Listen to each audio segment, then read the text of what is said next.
Bonjour ou bonsoir à vous. On se retrouve aujourd'hui pour le 8e épisode de 3 minutes de culture et la seconde partie de notre session sur les guerres yougoslaves.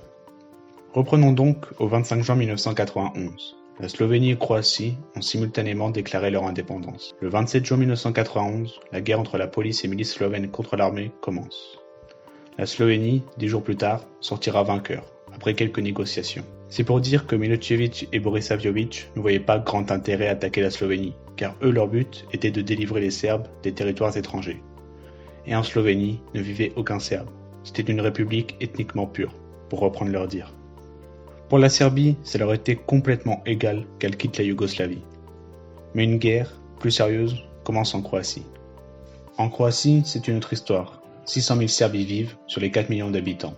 La Serbie propose à la Croatie le rattachement pacifique des territoires occupés par les Serbes à la Yougoslavie. La Croatie refuse.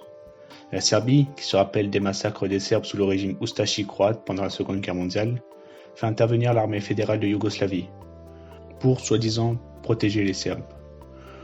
En premier, elle l'a fait intervenir à Kijevo jusqu'à Vukovar, puis ensuite à Dubrovnik. Entre-temps, le comité européen tentera de régler ce conflit, mais elle ne sera que purement inefficace. Trop pacifique pour une telle situation.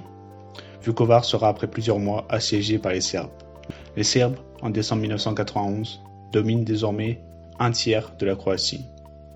Le 17 décembre 1991, l'Allemagne reconnaît officiellement la Slovénie et la Croatie. La Serbie avait donc repris les territoires qu'elle revendiquait et qu'elle défendra jusqu'en 1995. En 1992, elle se tourna vers la Bosnie, qui, elle-même, faisait part de ses envies d'indépendance. Le conflit en Bosnie-Herzégovine était encore beaucoup plus complexe. Ce pays de 51 000 km² était peuplé à la fois de Serbes, Croates et Bosniaques musulmans. Et la Serbie n'était pas prête à faire concession de ce territoire. Officiellement, l'armée yougoslave n'intervient pas. Ce sont des groupes armés serbes qui partent au front, ou des civils serbes de Bosnie, souhaitant le rattachement à la Serbie.